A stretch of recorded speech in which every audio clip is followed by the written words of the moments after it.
ஒளியாகிய அந்த கிறிஸ்து நம்ம மேலே வரும்போது, அல்லது நீதியின் சூரியனாகிய இயேசு கிறிஸ்து அவர் அவர் நம்ம மேலே வரும்போது அவருடைய மகிமை, அவருடைய பிரசன்னம் நம்ம மேலே இறங்கும்.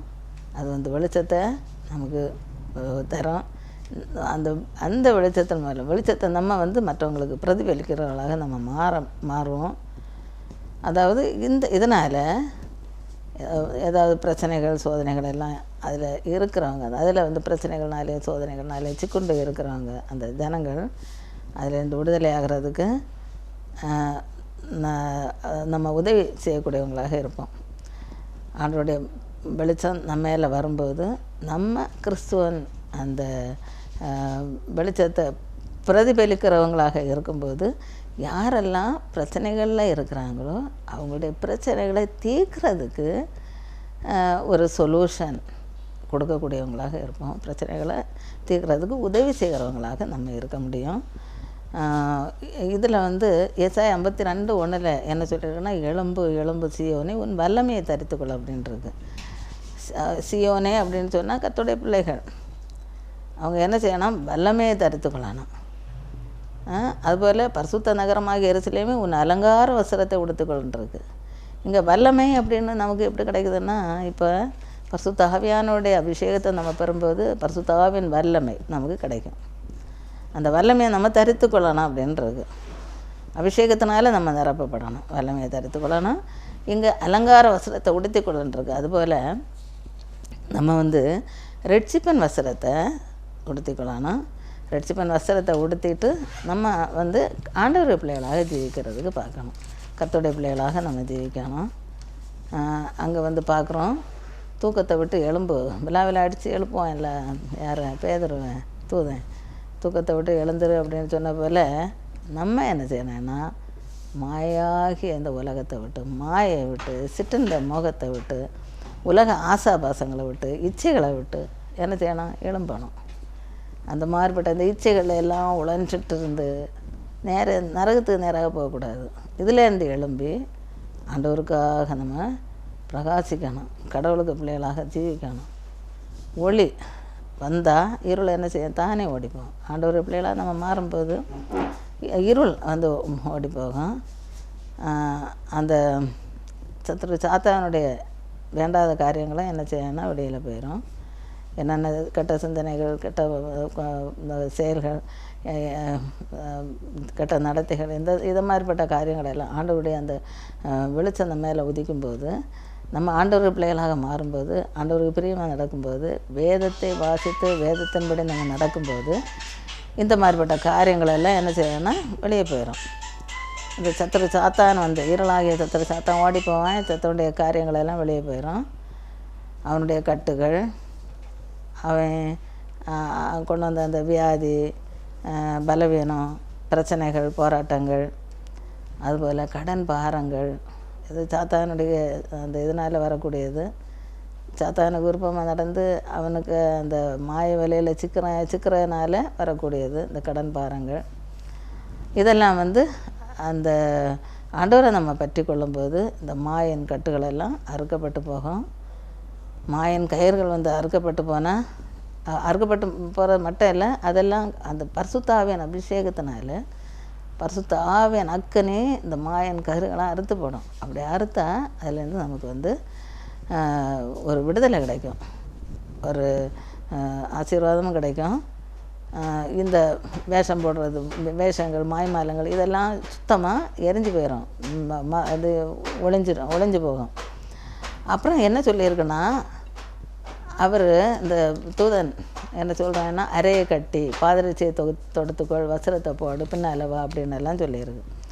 என்ன அறையை கட்டணும்? நம்ம சத்தியம் என்னும் கட்சியை அறையில் கட்டி கொண்டவர்களாக இருக்கணும். சத்தியம்ங்கிற அறையை கட்டி கொண்டு சமாதானத்தின் சுவிசேஷத்துக்குரிய ஆயத்தம் என்னும் பாதரட்சியை கால்களில் தொடுத்தவர்களாய் என்ன செய்யணுமா? சமாதானத்தின் சுவிசேஷம், பைபிளில் இருக்கிற வசனம் தான். சமாதானத்தின் சுவிசேஷத்திற்குரிய ஆயத்தம் என்னும் பாதரட்சியை கால்களில் தொடுத்தவர்களாய் ரட்சிப்பின் வஸ்திரத்தை நம்ம தரித்தவர்களாக மாறணும். உலக மாய்மாலமாகிய அந்த சிறையிருப்பிலிருந்து விடுபடணும். விடுபட்டு அங்கே அவன் வந்து தூதனுக்கு பின்னால் போனான். நம்ம யாருக்கு பின்னால் போனேன்னா இயேசுக்கு பின்னால் போனோம். இயேசுக்கு பின்னால் போய் அவருடைய கட்டளைகளுக்கு கீழ்ப்படிந்து நடந்து அவருடைய வெளிச்சத்தை, அதாவது வசனம், அந்த வசன வெளிச்சத்தை, வசனமாகி அந்த வெளிச்சத்தை, வசனத்தை பரப்பி அவர் பாடுபட்டு சம்பாதித்து வைத்த அந்த மேலான பரலோக பாக்கியத்தை அடைகிறதுக்கு முயற்சி செய்யணும். அவன் வந்து அந்த ரோதைங்கிற அந்த பொண்ணு கதவை திறப்பான்னு பார்க்குறோம், அந்த வீட்டுக்கு போய் கதவை தட்டுவான். அவன் வந்து அங்கே போனேன்.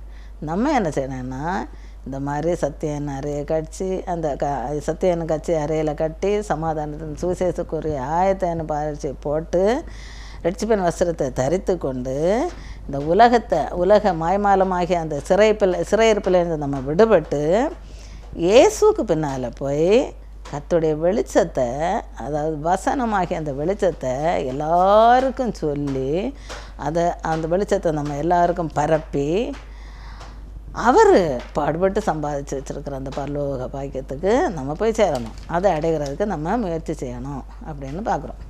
அடுத்தது 1 தெசலோனிக்கேயர் 5:5-6 வரையில் உள்ள வசனத்தை நம்ம பார்க்கும்போது என்ன சொல்லியிருக்குன்னா, நீங்கள் எல்லாரும் வெளிச்சத்தின் பிள்ளைகளும் பகலின் பிள்ளைகளுமாக இருக்கிறீர்கள். நாம் இரவுக்கும் இருளுக்கும் உள்ளானவர்கள் அல்லவே. ஆகையால் மற்றவர்கள் தூங்குகிறது போல நாம் தூங்காமல் விழித்து கொண்டு தெளிந்தவர்களாக இருக்க கடவோம்.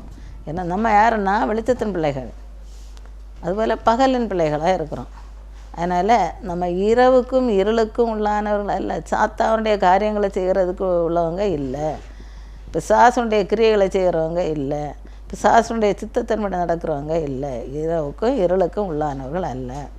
அதனால் மற்றவங்க தூங்குறது போல் நம்ம தூங்கக்கூடாது. என்ன செய்யணுமா, விழித்து கொண்டு தெளிந்தவர்களாக இருக்கணும் அப்படின்னு சொல்லிட்டு பார்க்குறோம். தெளிந்தவர்களாக இருக்கணும். ரட்சிப்பின் வஸ்திரத்தை போர்த்து கொண்டு ஆண்டவராகிய இயேசுக்கு பின்னால் போய் வலதுபுறம் இடதுபுறம் சாயாதபடிக்கு அவருடைய அடிச்சோடுகளை பின்பற்றி நடந்து அவருடைய ஆசீர்வாதத்தை பெற்றுக்கொள்கிறவங்களாக இருக்கணும். பேதுரு போல தூங்கிட்டு இருக்கக்கூடாது, விழித்து கொண்டு தெளிந்தவர்களாக இருக்கணும். அப்போ நம்ம வந்து பாதுகாக்கப்படுவோம், காப்பாற்றப்படுவோம். சத்துனுடைய கண்ணியில் அகப்படாமல், அவனுடைய மாய வலையில் சிக்கிக்கொள்ளாமல், அவனுடைய வஞ்சகத்தில் மாட்டிக்கொள்ளாமல் நம்ம பாதுகாக்கப்படுவோம். இப்படி நம்ம விழிப்பாக இருந்தோன்னா. விழிப்பு இல்லாமல் இருந்தால் அவ்வளோதான். அதில் அவன் எங்கே விலை வச்சுருக்கிறான்னு தெரியாது, எங்கே குழி தோண்டி இருக்கிறான்னு தெரியாது, எங்கே கண்ணி வச்சுருக்கிறான்னு தெரியாது. அதில் மாட்டிடக்கூடாது. ஏன்னா கவனமாக இருக்கணும், தெளிந்தவர்களாக இருக்கணும். ரொம்ப கவனமாக இருந்து நம்ம ஆண்டவருக்கு அடிச்சூடுகளை பின்பற்றி நடந்தால் அந்த மாதிரிப்பட்ட கண்ணிகளுக்கும் அப்புறம் என்ன மாய்மாலங்களுக்கும் மாய விலைக்கும் வஞ்சகத்துக்கும் எல்லாத்துக்கும் தப்பி வைக்கப்படுவோம். அதில் எல்லாம் மாட்டாமல் நம்ம பாதுகாக்கப்படுவோம். கவனமாக வாழணும். பாதாளத்தினுடைய வல்லமைக்கு நம்ம தப்பி வைக்கப்படுவோம். மரண பயத்தில் இருந்தும் நம்ம விடுவிக்கப்படுவோம். ஆண்டவர் வந்து நம்ம காப்பாற்றுவார். பாதாளத்தின் வல்லமையிலேருந்து தான் காப்பாற்றுவார். அவருக்கு பின்னால் போனால் போகிறோம், எந்த இதுலேயும் மாட்டாமல் பாதுகாப்பாக இருப்போம். மரண பயத்தில் இருந்தால் நம்ம விடுவிக்கப்படுவோம். அடுத்தது இப்போ இந்த சிறைச்சாலையிலேருந்து விடுதலையாக்கப்பட்டான் இவன் யார், பவுலும் சீலாவும் அப்புறம் பேதுரு 3 பேரும் சிறைச்சாலையிலேருந்து விடுதலையாக்கப்பட்டார்கள். இனி அடுத்தது என்ன பார்க்க போகிறோன்னா சிறை இருப்பில் இருந்து விடுதலை. இந்த சிறையிருப்பு, அடிக்கடி சிறையிருப்புக்குள்ளால் போகிறது யாருன்னா இஸ்ரவேல் ஜனங்கள். ஏன் அவங்களுக்கு சிறையிருப்பு வருது அப்படின்னா, ஆண்டவருக்கு விரோதமாக அடிக்கடி குற்றம் செய்வாங்க, பாவம் செய்கிறது, ஆண்டவருக்கு விரோதமான காரியங்களை செய்வாங்க, குற்றங்களை செய்து அக்கிரமங்களையும் அநியாயங்களையும் செய்து துரோகம் பண்ணுகிறதுனால ஆண்டவர் சரி போ அப்படிங்கிறது அந்த சிறையிருப்புக்குள்ளால் அலோவ் பண்ணுவார், அவர் அனுமதிப்பார். அப்போ அங்கே இருந்து கஷ்டப்படுவாங்க. சிறையிருப்பில் இருந்துட்டு ரொம்ப பிறகு ஆண்டவரை நோக்கி விண்ணப்பம் பண்ணுவாங்க. ஆண்டவர் என்ன செய்வார், காப்பாற்றுவார். அதை சிறையிருப்பில் இருந்து ஆண்டவர்கிட்ட திரும்பி, ஆண்டவரே எங்களை மன்னியும், நாங்கள் இப்படி உமக்குறமா பாவம் செய்துட்டோம், அன்னை தேவலை கும்பிட்டுட்டோம், அல்லது பகல்களை கும்பிட்டுட்டோம், அதுகளுக்கு போட்ட அந்த இதையெல்லாம் இது பண்ணிட்டோம், மோசமான நடவடிக்கைகளில் ஈடுபட்டுட்டோம், எங்களை மன்னியும் ஆண்டவரே, நாங்கள் இனி அப்படி செய்ய மாட்டோம், நாங்கள் உம்மிடத்தில் திரும்புகிறோம், உமக்கு பிரியமானதை நாங்கள் செய்கிறோம், நீர் விரும்புகிறதை செய்து உம்முடைய நாமத்தை மகிமைப்படுத்துகிறவர்களாக நாங்கள் இருப்போம், உண்மையை நாங்கள் ஆராதிப்போம், உண்மையை நாங்கள் வணங்குவோம், உமக்கு பயந்து நடப்போம் அப்படின்னு எல்லாம் ஆண்டவரை நோக்கி அவங்க என்ன செய்கிறாங்கன்னா வேண்டுதல் செய்கிறாங்க. வேண்டுதல் செய்ததான் ஆண்டவர் என்ன செய்கிறாருன்னா அவருடைய இக்கட்டுகளுக்கு விலைக்கு விடுவிக்கிறாரு. அவங்க எப்படிப்பட்ட சிறையிருப்பில் இருந்தாலும் அந்த சிறையிருப்பில் இருந்து அவங்கள தப்பி வைக்கிறாரு. அதுதான் எரேமியா 33:7-8 அந்த வசனங்களை சொல்லியிருக்கேன். நான் யூதாவின் சிறையிருப்பையும் இஸ்ரவேலின் சிறையிருப்பையும் திருப்பி முன் இருந்தது போல அவர்களை கட்டுவித்து அவர்கள் எனக்கு விரோதமாய் குற்றம் செய்து அவர்களுடைய எல்லா கிரமங்களுக்கும் அவர்களை நீங்களாக்கி சுத்திகரித்து அவர்கள் எனக்கு விரோதமாய் குற்றம் செய்து எனக்கு விரோதமாய் துரோகம் பண்ண அவர்களுடைய எல்லா அக்கிரமங்களையும் மன்னிப்பேன். எனக்கு விரோதமாக குற்றம் செய்தாங்க, துரோகம் பண்ணாங்க, அதை எல்லாத்தையும் நான் மன்னிப்பேன். அவருடைய சிறையிருப்பையும் நான் திருப்புவேன். அதாவது யூதாவுடைய சிறையிருப்பு, இஸ்ரவேலுடைய சிறையிருப்பு. இஸ்ரவேல் ஜனங்கள் 10 கோத்திரம் சேர்ந்த இஸ்ரவேல், யூதா 2 கோத்திரம்.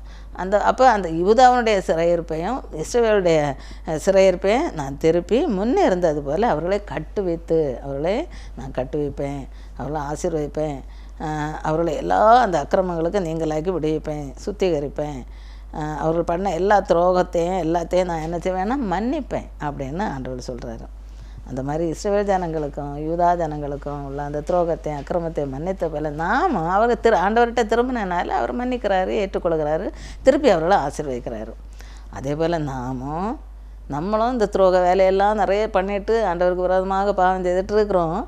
அந்த மாதிரிப்பட்ட பாவத்தை எல்லாம் நம்ம ஆண்டவர்கிட்ட போய் அறிக்கையிட்டு மன்னிப்பு கேட்டால் நம்மளும் அந்த மாதிரி துரோக வேலை செய்து பனிஷ்மெண்ட்டாக வாங்கிட்டு இருப்போம்.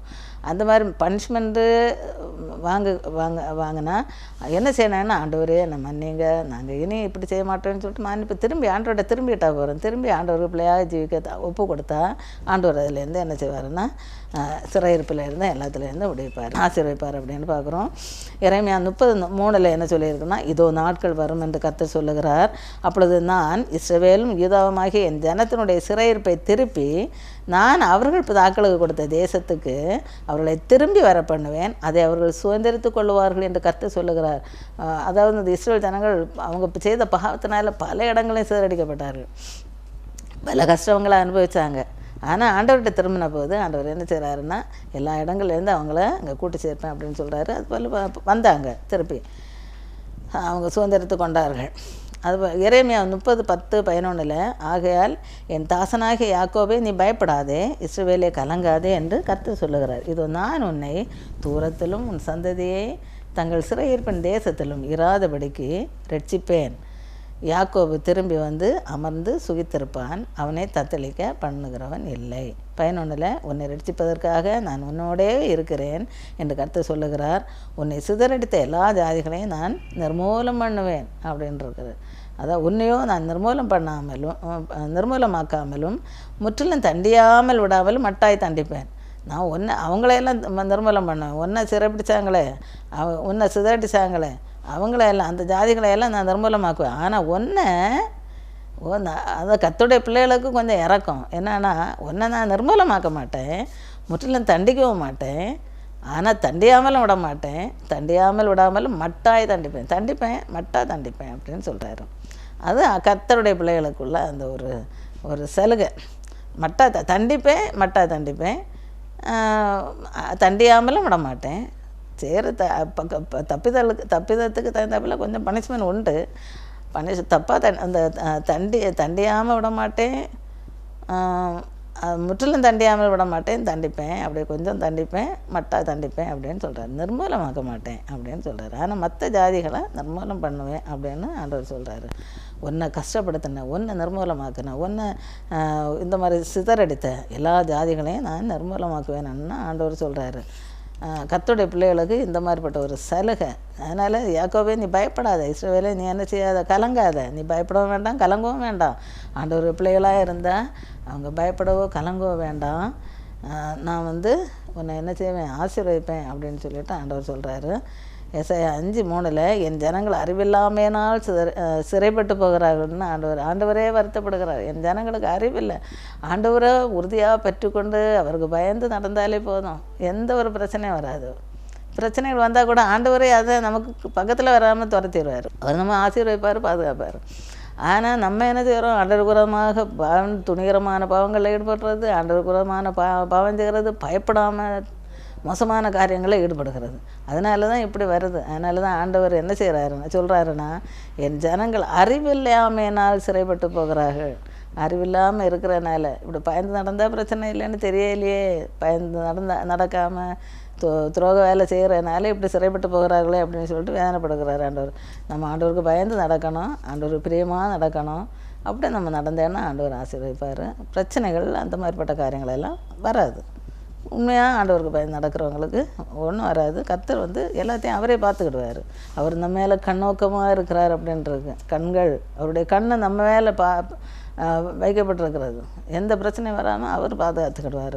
அதாவது நம்ம இப்போ பார்க்குறோம், நம்ம ஜனங்களுக்கு இடையில் நம்ம ஜனங்கள் என்ன செய்கிறாங்கன்னா, பலவிதமான மாயின் கயிறுகள்னால இழுக்கப்பட்டு அக்கிரமங்கள்னாலும் பாவங்கள்னாலும் வஞ்சகத்தினாலும் சூதனால் நிறைஞ்சி சாத்தானுடைய அந்த தந்திரத்தில் மாட்டி சிறைப்பட்டு கிடக்கிறாங்க. மாயையில் சத்ரு பயங்கரமான மாயை காட்டி ஜனங்களை வஞ்சித்து வச்சு அவனுடைய சிறையிருப்புக்குள்ளால் வச்சுருக்கிறான். இந்த பிரச்சனைகள், வியாதி, வறுமை, போராட்டம், கடன், இந்த மாதிரிப்பட்ட பிரச்சனைகளில் மாட்டி வச்சுருக்கிறான். ஏன்னா இந்த சத்ருனுடைய வேலை இதுதான். அவன் மாயை காட்டி மாயின் கயிறுகள்னால அப்படியே கட்டி வச்சுருக்கிறான். அக்கிரமங்களையும் பாவங்களையும் செய்ய வச்சு அவனுடைய வஞ்சகத்தில் மாட்டி சூதலையும் மாட்டி வச்சுருக்கிறான். இவன் இந்த மாதிரி சாத்தான் எப்படி ஜனங்களை மாயையில் இழுத்து வச்சுருக்கிறதுனால தான் ஜனங்கள் பலவிதமான வியாதியிலையும் பலவீனத்திலையும் மன சோர்விலையும் மன குழப்பத்திலையும் வறுமை, பஞ்சம், கடன், அப்புறம் பலவிதமான பிரச்சனைகள், இதில் இருந்தெல்லாம் விடுதலை பெறாமல் அப்படியே சிறைப்பட்டு தவிக்கிறார்கள். அவங்க சிறைப்பட்டது போல் தவிச்சிட்ருக்குறாங்க. இந்த மாதிரிப்பட்ட பிரச்சனைகள்னால அமுங்கி போயிருக்கிறாங்க. இதில் இந்த விடுதலை பெறணும்னா ஒரே ஒரு வழி, நம்முடைய ஆண்டவராக இயேசு கிறிஸ்துவிட்ட திரும்பி யாரை ஏற்றுக்கொள்ளணும், அவரிடத்துல தஞ்சம் அடைகிறது தான். இந்த சத்தோட எப்படியிலேருந்து விடுபட்டு இந்த மாயெல்லாம் விட்டுட்டு அக்கிரமங்கள் பாவங்கள் செய்கிறதையெல்லாம் விட்டு அவர்கிட்ட நம்ம தஞ்சம் அடையும் போது அவர் மட்டும்தான் இந்த சிறையிருப்பிலிருந்து நம்ம விடுதலையாக்க வல்லவர். ஏன்னா அவர் தான் நமக்காக கல்வாரி சிலுவையில் ரத்தம் சிந்தி மறித்து உயிர்த்தார். அவர் மட்டும்தான் முடியும். அவர் எல்லாத்துக்கும் அவர் பரிகாரியாக இருக்கிறவர். அவர்கிட்ட நம்ம போனால் போகிறோம், அவர் பரிகாரியாக இருந்து நம்மளை விடுவிப்பார். எல்லா சிறையிருப்பிலிருந்து விடுவிச்சு நம்ம பாதுகாப்பார், ஆச்சரியப்பார். பிரசங்கி 4:22 ஆண்டவர் தரக்கூடிய அந்த ஜனங்களுக்கு தரக்கூடிய ஒரு ஆறுதல், ஆண்டவரை தேடுகிறவங்களுக்கு ஆண்டவர் தரக்கூடிய ஆறுதல் என்னன்னா 4:22 பிரசங்கியில் என்ன சொல்லியிருக்குன்னா, சியோன் குமாரத்தியே, உன் அக்கிரமத்துக்கு வரும் தண்டனை தீர்ந்தது. யாரெல்லாம் ஆண்டவர்கிட்ட திரும்பி வராங்களோ, ஆண்டவரை பற்றி கொள்கிறாங்களோ, இந்த சாத்தானுடைய மாயை வலையை விட்டுட்டு மாயில் வஞ்சகத்திலையும் சூதிலையும் நிறைஞ்சி அப்படியே கஷ்டப்பட்டுருக்கிற அந்த ஜனங்கள் ஆண்டவரை தேடி வரும்போது, ஆண்டவரை நோக்கி பார்க்கும்போது ஆண்டவர் என்ன செய்கிறாருன்னா, அந்த சிறையிருப்பிலிருந்து சாத்தானுடைய அந்த சிறையிருப்பிலிருந்து விடுதலையாக்குறாரு. எல்லா பிரச்சனைகள், போராட்டங்கள் இருந்து வியாதி, வறுமை, கடன் பாரங்கள், இந்த மாதிரிப்பட்ட இதில் சிக்கி தவிக்கிற ஜனங்கள் அதில் இருந்தெல்லாம் விடுதலையாக்குகிறாரு. அதுக்கு தான் அவர் என்ன ஆறுதலான வார்த்தை என்ன சொல்கிறாருன்னா, சியோன் குமாரத்தே, உன் அக்கிரமத்துக்கு வரும் தண்டனை தீர்ந்தது. அவர் இனி உன்னை அப்புறம் சிறைப்பட்டு போக விடார். இனி உன்னை சிறைப்பட்டு போக விட மாட்டார். இந்த சாத்தானுக்கு வந்ததில் மாட்டி நீ சிறைப்பட்டு போக விட மாட்டார், உன்னை காப்பாற்றுவார். ஆண்டவர்கிட்ட திரும்பி வரவங்களுக்கு, ஆண்டவரை நோக்கி பார்க்குறவங்களுக்கு, ஆண்டவருக்கு பயந்து நடக்கிறவங்களுக்கு, ஆண்டவருடைய கற்பனைகளுக்கும் கட்டளைகளுக்கும் கீழ்ப்படிந்து நடக்கிறவங்களுக்கு இந்த மாதிரிப்பட்ட ஒரு ஆசீர்வாதம் கிடைக்கும். ஏன்னா அவர் தான் நம்முடைய பாவங்களை மன்னிக்கிறதுக்கு வல்லவர். ரத்தம் சிந்தி மறித்து வைத்தது நமக்காக. அவர் மட்டும்தான். அவருடைய அந்த சிலுவையின் ரத்தத்தினால நமக்கு மீட்பு கிடைக்குது. அவருடைய ரத்தம் சகல பாவங்களை நீக்கி சுத்திகரிக்க வல்லமை உள்ளதாக இருக்குது. அதனால் அவர்கிட்ட நம்ம போகும்போது நம்ம தண்டனைக்கும் தப்பி வைக்கப்படுவோம், பிரச்சனைகள் போராட்டங்கள்லேருந்து விடுவிக்கப்படுவோம், ஆசீர்வாதத்தை சுதந்திரத்து கொள்வோம். சிறையிருப்பம் நமக்கு இருக்காது. சிறையிருப்பிலேருந்தும் பாதுகாக்கப்படுவோம். வஞ்சகத்துக்கும் சூதுக்கும் எல்லாத்துக்கும் அதில் எல்லாம் மாட்டி விடாதபடிக்கு நம்ம ஆண்டவர் பாதுகாப்பார். அடுத்தபடியாக என்னென்னா, அக்னியிலேருந்து விடுதலையாக்குகிறார் கர்த்தர். அது தானியேல் 3:23 26 உள்ள வசனங்களை பார்க்கும்போது, சாத்ராக், மேஷாக், ஆபேத்நேகோ இந்த 3 பேரும் என்ன செய்கிறாங்கன்னா, கட்டுண்டவர்களாய் அக்னி சூளையின் நடுவில் விழுந்தார்கள். அவங்க ஆண்டவர் தான் நாங்கள் உறுதியை பெற்றுக்கொள்ளும், இந்த சிலையை கும்பிட மாட்டேன்னு அப்படி இருந்ததுனால அவங்கள கட்டி என்ன செய்கிறாங்க, அக்னி சூளையில் போடுறாங்க. அப்போ அக்னி சூளையில் அப்படி கட்டுண்டவர்களாய் அவங்க விழுகிறாங்க. விழுந்தா அங்கே உள்ளால் போனதும் என்ன ஆச்சுன்னா, ஆண்டவரே என்ன செய்கிறாரு, வராரு கூட. 3 பேர் போட்டதுக்கு 4 பேராக கிரிஞ்சு உலையில் உலாவுகிறாங்க. இதை நேபுகாத்நேசர் பார்க்குறேன். நேபுகாத்நேசர் உடனே மந்திரிமார்களை எல்லாரும் பார்த்து அவன் என்ன சொல்கிறான்னா, 3 புருஷர்களை தானே நம்ம கட்டுண்டவர்களை போட்டோம், 4 பேர் விடுதலையாக்கப்பட்டவர்களாக உலாவுகிறாங்களே, 4ஆம் ஆளுடைய சாயல் தேவபுத்திரனை போல இருக்குது அப்படின்னு சொல்லிட்டு பக்கத்தில் வரான். அந்த சூளையன் பக்கத்தில் வந்து பார்க்குறான். 3 பேர் தானே நம்ம கட்டி போட்டோம், இப்போ 4 பேராக உலாவுகிறாங்களே அப்படின்னு சொல்லிட்டு பார்த்துட்டு அந்த 3 பேரையும் நோக்கி இவன் என்ன சொல்கிறான், நேபுகாத்நேசர், உன்னதமான தேவனுடைய தாசராகிய சாத்ராக், மேஷாக், ஆபேத்நேகோ என்பவர்களே வெளியே வாருங்கள். உள்ளால பக்கத்தில் போய் சொல்கிறான், உன்னதமான தேவனுடைய தாசர் அப்படின்னு சொல்கிறான். உன்னதமான தேவனுடைய தாசராகிய சாத்ராக், மேஷாக், ஆபேத்நேகோ என்பவர்களே வெளியே வாருங்கள் அப்படின்னு சொல்லிட்டு சொன்னதும் உடனே அவங்க என்ன செய்கிறாங்க, வெளியே வராங்க. வெளியே வந்த உடனே அவங்கள சுற்றிலும் யாரெல்லாம் வராங்க, தேசாதிபதிகள், மந்திரிகள், தலைவர்கள், அப்புறம் ராஜாவின் மந்திரிகள், இவங்க எல்லாம் அதிகாரிகள், இவங்க எல்லாம் கூடி வராங்க. வந்து பார்க்குறாங்க அவங்களுடைய சரீரத்தை. அக்னியிலேருந்து வெளியே வந்தவங்க இல்லையா, அதனால் சரீரத்தை பார்க்குறாங்க. அந்த சரீரத்துக்கு மேலே ஒரு அக்னிக ஸ்மெல்லே இல்லை. அக்னி வந்து பலன் செய்யலையா, அக்னி பலன் செய்யாமலும் தலைமையர் கருகாமலும், அவங்களுடைய தலைமையரும் கருகலை, அக்னிக ஸ்மெல்லு கூட அவங்கள்ட்ட வீசலையாம். அக்கனினுடைய மனம் அவங்களோட வீசலன்றிருக்கு.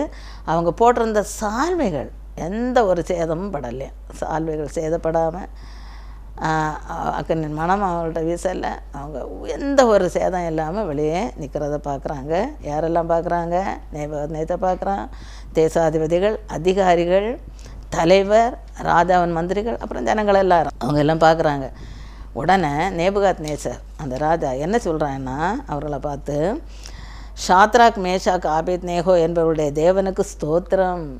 இப்படி முதல்ல இப்போ சிலையை வச்சு கும்பிடணான்னு சொன்னவன், எல்லோரும் அதை தான் வணங்கினான்னு சொன்னவன், இப்போ என்ன செய்கிறான், கடவுளை கும்பிட ஆரம்பிக்கிறான்.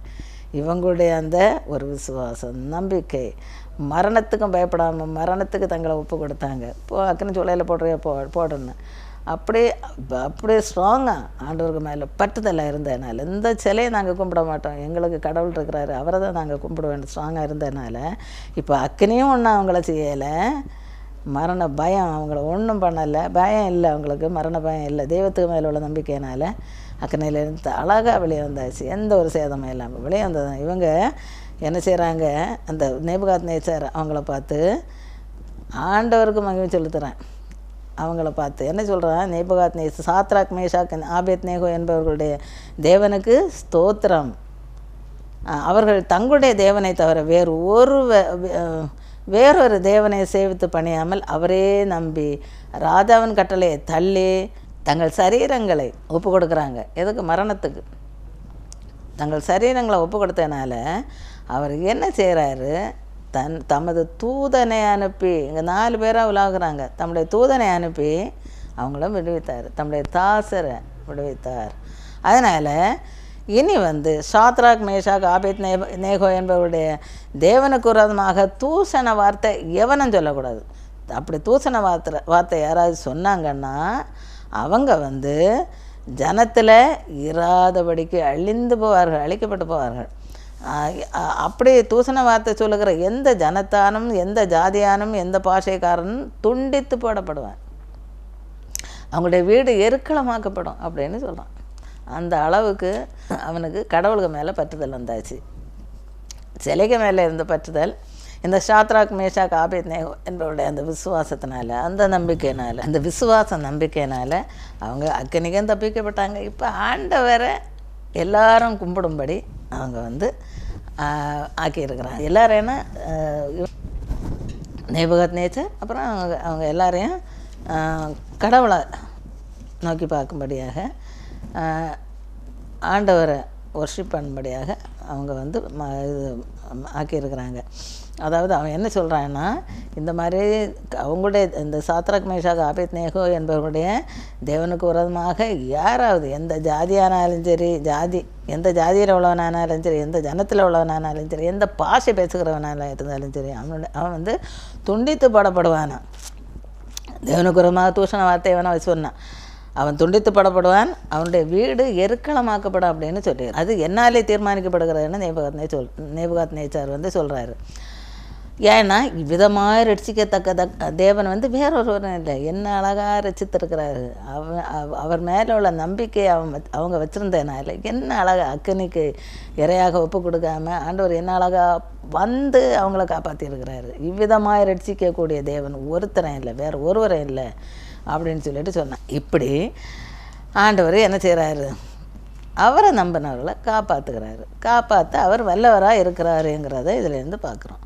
அதாவது மரணத்திலேருந்து அக்னியில் போட்டால் மரணம், ஆனால் அந்த மரணத்திலேருந்து ஆண்டவர் என்ன செய்கிறாரு, தப்பை பண்ணுகிறாரு. யாருன்னா இந்த 3 பேரும் சாத்ராக் மேஷாக் ஆபேத் நேகோவா. அதே போல் நம்மையும் என்ன செய்வாருன்னா ஆண்டவர் காப்பாற்றுவார். ஆண்டவர் மேலே நம்பிக்கை இருந்தா, விசுவாசம் இருந்தா, அவரை பற்றி கொண்டா, உறுதியாக பற்றி கொள்ளணும். அப்படி பற்றி கொண்டா ஆண்டவர் எல்லாரையும் காப்பாற்றுவார். அவங்கள மட்டும் இல்லை, நம்மையும் அவர் காப்பாற்ற வல்லவராக இருக்கிறாரு. அவங்களுக்கு மரண பயம் கூட இல்லை. போட்டால் போடுங்க, நாங்கள் சத்தாலும் பரவாயில்ல, ஆண்டவருக்காக தானே, அப்படி ஒரு தைரியம். மரண பயம் இல்லாமல் இருந்தது. அக்னி வந்து தங்களை எரிச்சாலும் பரவாயில்லைன்னா அக்னிக்கு தங்களை அர்ப்பணிக்கிறாங்க. இந்த சிலையை வந்து நாங்கள் கும்பிட மாட்டோம், இது கடவுள் இல்லை, இது பொய்யான கடவுள். அந்த இதை வந்து நாங்கள் கும்பிட்டு நரகத்துக்கு நாங்கள் போக மாட்டோம். நாங்கள் வந்து அக்னியில் போட்டாலும் பரவாயில்ல, அங்கே செத்தாலும் பரவாயில்ல, அக்னியில் போட்டு செத்தாலும் பரவாயில்ல, நாங்கள் மோட்சத்துக்கு போவோம். அதனால் அக்னியில் போட்டால் போடுங்க அப்படின்னு தைரியம் அவங்களுக்கு. கடவுள் மேலே உள்ள பற்றுதல், அவரை நாங்கள் விசுவாசித்தாங்க, மரணத்துக்கும் பயப்படலை. அதனால் ஆண்டவர் காப்பாற்றினார். அவங்க காப்பாற்றப்பட்ட மட்டும் இல்லை, அநேக ஜனங்கள் இதனால் காப்பாற்றப்பட்டாங்க. ஏன்னா ஜனங்கள் எல்லாரும் தேவன் மேலே ஒரு விசுவாசம் வந்தது. அவங்க தேவன் மேலே விசுவாசம் வந்ததுனால இந்த அந்நிய தேவர்களை அவங்க கும்பிடுறதை விட்டுட்டாங்க. ஆண்டவருக்கு பயந்து நடக்க ஆரம்பித்தாங்க. ஆண்டவருக்கு பயந்து நடந்ததுனால பரலோக ராஜ்யத்துக்கு அவங்க போகிறதுக்கு ஒரு வழியை இவங்க வந்து என்ன செய்திருக்கிறாங்க, வகுத்து கொடுத்துருக்குறாங்க. இந்த 3 பேர் ஆண்டவர் பாதுகாத்தாருன்னு பார்க்குறோம். இந்த சாத்ராக் மேஷாக் ஆபேத் நேகோ என்கிறவளை அந்த 3 பேரையும் காப்பாற்றின தேவன் நம்ம என்ன செய்வார், பாதுகாப்பார். நம்ம ஆண்டவருக்கு பிரியமாக நடக்கணும். அவங்க வந்து தங்களையே அக்னிக்கு ஒப்பு கொடுத்தது போல் மரணம் வந்தாலும் பயம் இல்லைன்னு மரணத்துக்கு பயப்படாமல் இருந்தது போல் நாம் ஏதாவது சோதனை இருந்தாலும் அதை பற்றி ஒன்றும் கவலைப்படாமல் ஆண்டவர் மேலே பற்றுதல் உள்ளவங்களாக, ஆண்டவரை உறுதியாக பற்றி கொண்டவங்களாக இருக்கணும். சோதனை வேதனை வந்தால் கூட அந்த சோதனைகளை கண்டு பயப்படாமல் ஆண்டவர் மேலே அந்த நம்பிக்கையில் இருந்து வழி விலகி போகாமல் நம்பிக்கையில் ஸ்ட்ராங்காக இருக்கணும். ஆண்டவர்கிட்ட ஸ்ட்ராங்காக நம்பிக்கை உள்ளவங்களாக இருக்கணும். அப்படி நம்பிக்கை உள்ளவங்களாக இருந்தால் அவங்களுக்கு எந்த ஒரு சேதம் வராத போல் நமக்கும் ஒரு சேதம் வராதபடிக்கு ஆண்டவர் வந்து பாதுகாத்து கொள்வார். அது மட்டும் இல்லை, அவங்க மூலம் நிறைய பேர் ஆண்டவரை ஏற்றுக்கொண்டாங்கன்னு பார்க்குறோம். அதே போல் நம்ம ஆண்டவர்கிட்ட ஸ்ட்ராங்காக இருந்தோன்னா, ஆண்டவரை விசுவாசித்து அவர் வேலை பட்டுதலாக இருந்து அவரை சார்ந்து வாழ்ந்து அவரை உறுதியாக நம்பி பற்றி கொண்டு அவரை சார்ந்து வாழும்போது நம்ம வந்து பார்க்குறவங்களும் ஆண்டவரை ஏற்றுக்கொள்வாங்க. ஆண்டவருக்கு அந்த பேரில் நம்பிக்கை உள்ளவங்களாக இருப்பாங்க. அவங்களும் அந்த பரலோக பாக்கியத்தை பெறுகிறவர்களாக மாறுவாங்க. அதனால் நம்ம என்ன செய்யணும்னா ஆண்டவரை உறுதியாக பற்றிக்கொள்ளுவோம். பற்றி கொண்டோன்னா அக்னி போன்ற எந்த மாதிரி சோதனைகள் வேதனைகள் வந்தாலும் ஆண்டவர் அதிலேருந்து காப்பாற்றுவார். அதனால் உறுதியாக பற்றிக்கொண்டு அவரை நம்பி அவரை விசுவாசத்தை அவரை சார்ந்து வாழ்வோம். விசுவாசத்தில் நிலைத்திருப்போம். ஒரு முன்மாதிரியான வாழ்க்கை வாழ்வோம். ஒரு முன்மாதிரியான ஒரு வாழ்வை வந்து வாழ்வோம். அப்படி வாழ்ந்தோன்னா நமக்கு ஆண்டவர் வந்து ஆசீர்வாதத்தை தருவார். எந்த சோதனைகள் வந்து பயப்பட வேண்டாம். ஆண்டவர் மேலே பட்டதெல்லாம் இருந்தாலே போகிறோம். ஆண்டவர் நம்ம காப்பாற்றுறதுக்கு அவர் வல்லவராக இருக்கிறாரு, காப்பாற்றுவார். ஆண்டவர் பிள்ளையாக ஜெயிப்போம். சாத்தானுடைய அந்த சதி மோசங்கள்லேயோ சதி திட்டங்கள்லேயோ நம்ம மாட்டி விடாதபடிக்கு அவனுடைய விருப்பத்துக்கு தகுந்தாப்பில் அவன் மாயை காட்டி ஜனங்களை ஏமாற்றுவான். அப்படியே அந்த மாயையில் நம்ம விழுந்து போகாதபடிக்கு அந்த இச்சைகளுக்கு மேலே மோகம் காட்டி மோகத்தையும் சிலை காட்டி ஜனங்களை அவன் இழுப்பான். அதில் எல்லாம் மாட்டி விடாதபடிக்கு நம்ம கவனமாக இருந்து ஆண்டவர் பிள்ளையாக இருந்து ஆண்டவருக்கு பயந்து நடந்து அவருடைய அந்த கற்பனைகளுக்கு கீழ்ப்படிந்து நடந்து அவருடைய ஆலோசனைகளுக்கு வேதத்தில் சொல்லக்கூடிய அவருடைய ஆலோசனைகளுக்கு கீழ்ப்படிந்து நடந்து அவருடைய வெளிச்சத்தை அவர் மேலே நம்பிக்கையாக இருந்து அந்த நம்பிக்கையின் மூலம் நமக்கு கடவுள்கிட்டேருந்து கிடைக்கக்கூடிய அந்த வெளிச்சத்தை பிரதிபலிக்கிறவங்களாக இருந்து அநேகரை வந்து ஆண்டவருக்கு பக்கம் திருப்பக்கூடியவர்களாக நம்ம மாறணும். அநேகரை அந்த நரகத்துக்கு போகிற அந்த இதிலேருந்து திருப்பி பரலோக ராஜ்யத்துக்கு நேராக வழிநடத்தக்கூடியவர்களாக நம்ம மாறணும். அப்படி மாறி ஆண்டவருடைய ஆசீர்வாதத்தை பெற்றுக்கொள்வர்களாக இருப்போம். மற்றவங்களும் ஆண்டவருடைய ஆசீர்வாதத்தை பெற்றுக்கொள்கிறதுக்கு நம்ம வந்து ஒரு காரணம் உள்ளவர்களாக மாறுவோம். ஆண்டவர் தாமே அப்படிப்பட்ட ஒரு பிள்ளைகளாக நம்ம ஆசீர்வதித்து வழிநடத்துவாராக. ஆமென்.